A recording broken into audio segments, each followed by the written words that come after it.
Designers, creatives, and brand managers, Jim Benedict here. This week I'd like to share with you some capabilities we have when it comes to structural design.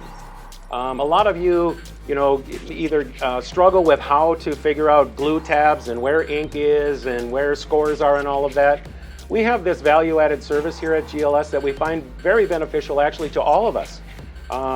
Through providing these die-line CAD samples, it saves you speed to market, that you literally have all of this engineered and figured out to actually invoke your actual design and layout, as well as then we actually provide you the prototype to share with the rest of your team. Here's one example of a piece that's currently in progress here, and a lot of these I'm just going to show you that in the blank formats. So this particular one is for a holiday gift. We're a promotional product supplier. This actually has this wine opener set. So the customer was looking for a few different variations of it. So this particular is a front tuck lock open type style box.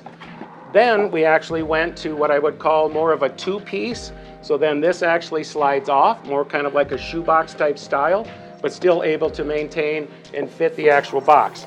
This one here is what I would call more of a finished edge. So this opens like so, the product in there. It gives you actually a great presentation. Here's a few other sample designs. So say you wanted a one-piece easel stand. So this is how the back would look. But by the time you turn this around and everything, it actually creates something very similar to something like this. It's always beneficial, though, to also actually have the actual product. So what we can do, what I call drop it, ship it, kick it, weigh it. So we make sure that we don't get to the very end and we have issues or structural issues that a side or a seam or something isn't being reinforced enough. Here's a few others. This actually had some extra virgin olive oil bottles in it. Nice little caddy holder carrier. This one here is more of a cube design, but it's actually turns into a brochure type scenario. This was a very popular design for us many, many years ago. For those of you who remember, this was from our GLS Bells and Whistles campaign. Again, all boxes, as long as they fit the largest sheet size we have from a 40-inch on down, these are all pieces that can actually structurally be done. This one here just has the dust flaps. The purpose of these is actually to shore up the strength in this. So say if it was shrink wrapped through a shipping mechanism. So again, all these little things that we've learned over the years on how to keep them together. Here's one that's a little bit different. Here's a hexagon, and within the hexagon, we have two different cards. But then the way this works, this is also kind of like a blossom petal fold.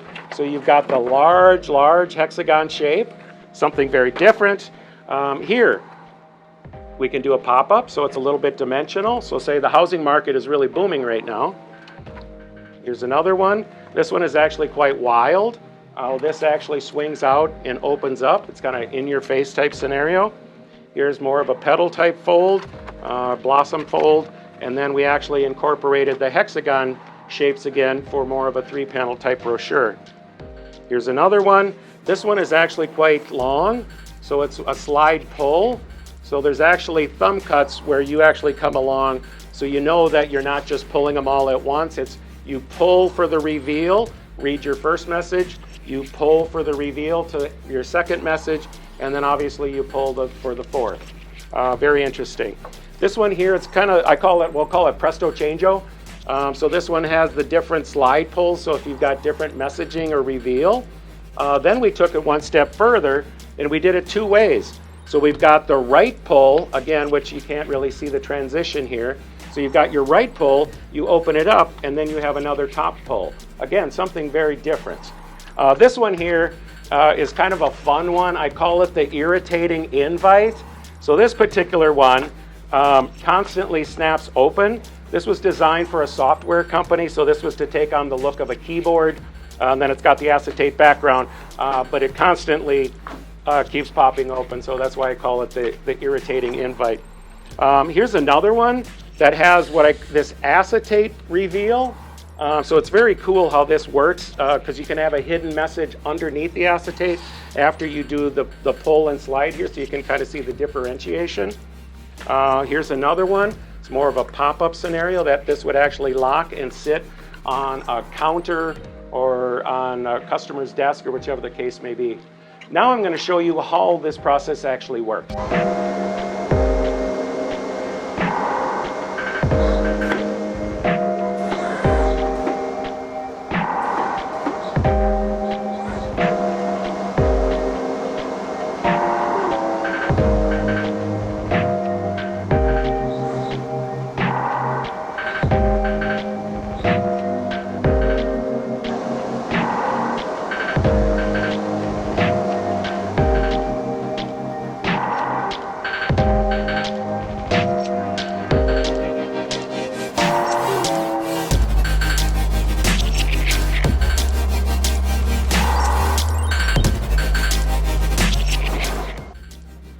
After it's done CAD cutting, this is also actually done on the actual substrate or the weight of the paper that's going to be used for the particular press sheet size, whether it's a small format digital, a larger size digital format, or any of our larger 6-color Komori and or our heat set web or our conventional sheet fed presses. So let me show you a finished product here. Here it is put together, this same format all put together. And now here's the fun part.